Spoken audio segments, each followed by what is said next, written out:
deyəndə, hamı məktəbə gedir, oxuyar, bilir, yazar, bilir, bəs mən də. Əgər sən pul qazanmasan, işləməlisən, oxumaq sənə lazım deyil, qurtardı.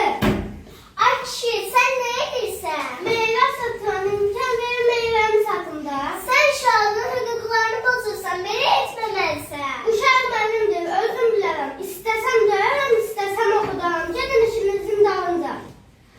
Ay yoldaş, sən nə edirsən? Hər uşaqla belə rəftar etmək olmaz. Uşağın hüquqlarını pozursan. Hər uşaqla təhsil almaq hüququ var. Uşaq mənimdir, özüm bilərəm. Gedin işinizlə məşğul olun. Ay bala, bayaqdan sənə baxıram, uşağın hüququnu pozursan, uşağı yaşamağı qoymursan. Ay kişi, sən belə etdiyinə görə cinayət işləyə bilərsən. Hər bir uşağın təhsil almaq hüququ var. Nə cinayət? Uşaq mənimdir. Uşaq mənimdir, heç oxumasın.